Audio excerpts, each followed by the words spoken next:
O meu ponto nessa história toda é: parem de viadagem. A gente só tem uma coisa a ser feita. A gente tem que eleger o Flávio. Enquanto o Lula parece ter alcançado um teto, que seria de 49 pontos, ou seja, ele não tem muita mais margem para crescer, mas tem margem para cair, o teto do Flávio é desconhecido. O Bolsonaro está acabado. Gente, isso aí é a demonstração de que todo o plano do sistema foi pro cacete. O plano do sistema era botar o Bolsonaro na prisão e acabar com o nome dele. Nem todos os onde a verdade incomoda. Ponto crítico. Porque muitas vezes, por exemplo, às vezes a aliança no Ceará é a melhor aliança para o projeto político nacional, é a melhor aliança para a prioridade, e não é a melhor aliança para você. E isso pode acontecer em Goiás. A melhor aliança, porque vai acontecer, não, existe um jogo aqui nacional, que é importante para a eleição do Flávio, que vai atrapalhar o interesse estadual. Isso vai acontecer no Rio de Janeiro, isso vai acontecer no Brasil inteiro. Não existe política sem isso acontecer. E o que você tem que fazer? Neste caso, você pode opinar, você pode falar, você pode conversar, mas no final das contas tem que obedecer à liderança ou romper. Qual o problema? O problema é que todo mundo que rompeu abertamente com o Bolsonaro se ferrou. Pergunta para Joyce, pergunta para o Dória, pergunta para o Witzel, pergunta para quem você quiser. Aqueles que se elegeram na onda do bolsonarismo e romperam, bateram de frente e romperam abertamente com ele, se ferraram. Então o que algumas pessoas passaram a fazer? Passaram a fazer o seguinte: não, elas agem tudo contra, mas no final dizem, não, estou com o Bolsonaro. E isso não dá. Esse não é o caminho. E eu falo, o meu ponto nessa história toda, já me detive mais do que deveria nesse assunto, o meu ponto nessa história toda é: parem de viadagem. A gente só tem uma coisa a ser feita. A gente tem que eleger o Flávio. Minas Gerais não é a prioridade. É importante, mas não é a prioridade. A prioridade vem de prio, né? De primeiro. Então a prioridade é o Brasil. A prioridade não é o Flávio, por quê? Por causa do pessoa do Flávio? Não, a prioridade do Flávio é porque ele é o candidato ungido. Chegou-se à conclusão que ele é o que melhor representa o nosso movimento com chance de vencer a eleição. E vamos nos unir em torno dele, ponto final, e vamos fazer todos no limite do que a gente puder. Sem esse negócio de, não, mas eu não fui chamado, eu não estou sendo consultado. Imagina, que loucura isso, meu Deus do céu, gente. Botem a mão na consciência. E eu digo a vocês, isso não precisava nem estar acontecendo dessa forma. Mas o bom é que o Flávio Bolsonaro está se mantendo incólume nessa história, dizendo, vamos focar, gente, vamos fazer o apelo, o nosso inimigo é o PT. E, de fato, eu não acho nem que é o PT, o nosso inimigo é a patocracia, nosso inimigo o sistema, do qual o PT faz parte, do qual o PT é uma faceta. E tá indo muito bem, o Flávio, muito bem nas pesquisas e muito bem na postura dele se colocando de braços abertos para receber o apoio de todos. Mesmo os que não entraram firme na campanha até agora, e ele tem ido bem. Vejam o que ele está fazendo. A agenda internacional do Flávio é absolutamente incrível. O Flávio foi notícia nas últimas 2 semanas no Oriente Médio inteiro, que é o principal hub de investimento hoje do mundo. Ele forjou uma aliança poderosa com Israel, que é, junto aos Estados Unidos e conectada com os Estados Unidos, o país mais importante e influente da geopolítica. Foi o hub financeiro do Bahrein, do Emirados Árabes Unidos, e agora está na Europa, mais precisamente na França, que é um país que emana soft power e influência no mundo inteiro. E não é que ele está só na França conversando com uma ou outra pessoa, não. Ele está dominando o noticiário francês. O Flávio, olha que maravilhoso, cara. O nosso candidato deu uma entrevista brilhante no maior canal de televisão do país, da França. Falou muito bem, defendeu o pai, falou da situação do Brasil. Tem um clipe aí, bota aí pra gente, Bruno.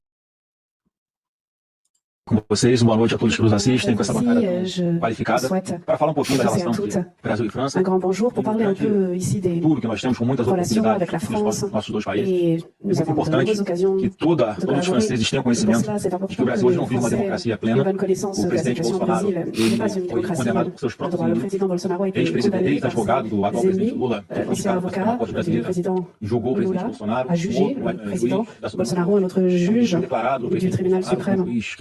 Eu não vou mostrar o vídeo inteiro por uma questão de tempo, mas procurem estar nas minhas redes. Essa é uma entrevista absolutamente espetacular. O Flávio está focado, objetivo, falando dos problemas do Brasil, dando nome aos bois, explicando a situação como ela é. E, de novo, na maior rede de televisão da França, onde esses assuntos nunca chegaram, onde eu nunca consegui falar na maior rede de televisão da França. O Flávio está conseguindo, o Eduardo nunca conseguiu. O Flávio está conseguindo. O Flávio estava lá com a Marion Maréchal, que é deputada e sobrinha da Marine Le Pen, uma das maiores, que tá inelegível, né? Uma das maiores forças políticas da França, a maior nome da direita da França. Ele se encontrou com o François Bellamy, vice-presidente do Partido Republicano da França, que é o partido de centro-direita, que tem 52 deputados e 121 senadores. Teve com Thierry Mariani, que é o candidato do partido da Le Pen na prefeitura de Paris, que é a maior cidade da França. E não é coincidência o fato do Flávio ter estado e se reunido com alguns dos maiores quadros do centro da direita francesa. Isso faz parte de uma estratégia. Porque é isso que nós estamos fazendo, construindo uma aliança global da direita. Para quê? Para ficar de olho nas nossas eleições.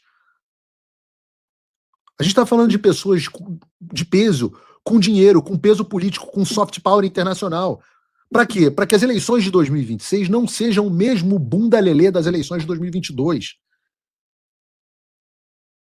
Se os mesmos caras que tentaram e que roubaram as eleições de 2022 quiserem roubar as eleições de 2026, isso terá consequências muito diferentes na comunidade internacional, que ficou calada em 2022. Qualquer tentativa de fraude e censura e afins vai ocorrer sob os olhos e a vigilância da direita mundial. A gente não vai cometer o erro do Jair Bolsonaro em 2022, que, nas palavras do Mike Pence, deixou que o Joe Biden elegesse o Lula. E é isso mesmo, segundo o Mike Pence, o Lula não seria presidente se não fosse a ação do Biden. E esse mole a gente não vai dar de novo.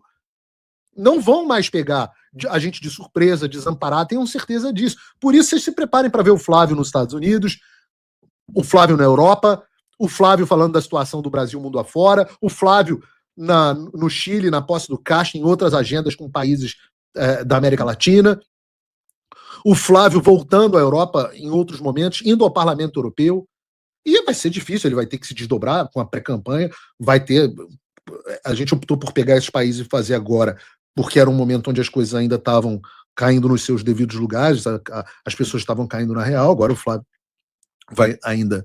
tem uma visita aos Estados Unidos e retorna ao Brasil. Mas a agenda internacional será forte. E o que eu posso dizer sobre isso? A agenda internacional é a que eu, Paulo, posso dar a minha melhor humilde contribuição. No Brasil, eu não posso comunicar no Brasil, fazer o que eu estou fazendo no programa de hoje, mas eu não vou conseguir no Brasil ter a força que um Nicolas poderia ter, ou que outras pessoas poderiam ter. Onde é que eu posso dar a minha humilde, colocar o meu tijolinho para eleger? Ora, eu posso fazer o que eu estou fazendo aqui e posso fazer essa agenda internacional. Tá funcionando? Eu acho que tá. Eu acho que essa movimentação tem dado muito certo para o Flávio. Porque cada vez mais as pessoas estão enxergando o Flávio como um candidato, não somente que não é mais uma candidatura de balão de ensaio, de negociação, etc, etc, que foi o primeiro obstáculo que a gente teve que superar. Depois veio a história de que não era um candidato viável. E agora a gente já tem o Flávio como um candidato não só extremamente viável, mas um candidato que é viável, que é o candidato do Bolsonaro, e um candidato preparado. Vejam a reportagem aqui, a força inédita, Veja, a revista Veja, a força inédita de Flávio Bolsonaro em nova pesquisa e um número que pode mudar o jogo. É uma reportagem, traz uma pesquisa do Real Time Big Data, que trouxe no primeiro turno o Lula com 39 e o Flávio com 30, mas eles chamam a atenção para alguns pontos, os fatos envolvendo o Flávio. Primeiro que o Flávio, na pesquisa espontânea, onde não se aponta o nome dos candidatos, né, espontânea é aquilo que você fala assim, quem que você vai votar? O Flávio já aparece com 14%, mas quando o nome dele é apresentado aos eleitores, ele sobe 16 pontos e para 30%. Então, o Bolsonaro está acabado. Gente, isso aí é a demonstração de que todo o plano do sistema foi pro cacete. O plano do sistema era botar o Bolsonaro na prisão e acabar com o nome dele. E eu digo a vocês, o Flávio já ocupou todos os votos quase do Bolsonaro.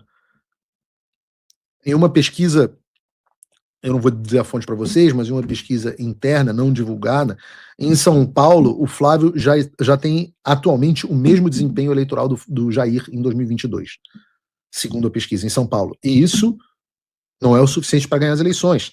Para isso, a gente vai precisar de quem? Por exemplo, do Tarcísio, que é um nome fortíssimo no Estado. Mas desde já, a gente está em fevereiro. E o cara já apontou da mesma forma que o Jair. Isso é um ponto inimaginável. Isso sem estrutura de campanha, sem lançamento de candidatura, sem comício, sem evento na rua, sem propaganda eleitoral. E o que conecta ao segundo ponto que a pesquisa traz, que é o positivo, que enquanto o Lula parece ter alcançado um teto, que seria de 49 pontos, ou seja, ele não tem muita mais margem para crescer, mas tem margem para cair, o teto do Flávio é desconhecido, porque ele pode ter uma margem enorme para evoluir. O nome do Flávio para a presidência é relativamente desconhecido para as pessoas, não o nome dele. Mas quem é o Flávio? Quem é o meu amigo Flávio?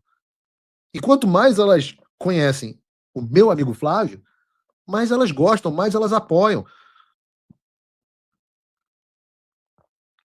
Até escola de samba, os caras estão usando para fazer campanha antecipada para o Lula, enquanto a pré-campanha do Flávio mal começou. Até escola de samba, pô, eu que sou do Rio, as pessoas não conhecem essa minha faceta da Beija-Flor de Nilópolis, né? Eu cresci desfilando pela Beija-Flor de Nilópolis. Veja, hoje eu ia em todos os carnavais do Rio de Janeiro, os evangélicos mais raiz piram, né? Mas uma das coisas que começou a me incomodar foi o excesso de macumbaria no carnaval, né? Uma coisa horrorosa. Mas o fato é que eu vejo escola de samba sendo usada para fazer pré-campanha de Lula. No levantamento da Futura de ontem, o Flávio já aparece à frente do Lula em todos os cenários, tanto no primeiro quanto no segundo turno. Por sinal, no segundo turno eles dão uma vantagem elástica para o Flávio. E se nós considerarmos a margem de erro a favor do Lula e contra o Flávio, mesmo assim, ele estaria à frente 5 pontos percentuais. E o que eu estou falando, olhem essas pesquisas externas, mas olhem essas pesquisas, eu estou dizendo a vocês algumas das pesquisas internas. E no Oriente Médio a gente teve com algumas pessoas importantes do sistema brasileiro, não vou dizer aqui quem, mas algumas. E eu vou dizer, o que eu mais ouvi foi: ninguém esperava que vocês estivessem no nível que vocês estão agora. E isso com todas as tretas desnecessárias, com o corpo mole, com gente que está tratando da própria vida, de Minas Gerais à frente do Brasil, de São Paulo à frente do Brasil. Não, minha prioridade é São Paulo, prioridade é o Brasil. Mesmo sem o apoio direto e engajado das maiores lideranças dos próprios deputados e senadores, inclusive do PL. Pô, eu queria que o André Fernandes, de quem eu gosto tanto, fizesse tanta campanha para o Flávio igual ele faz para o Nicolas. Não faz, é por quê? Por ciúme, por questão pessoal?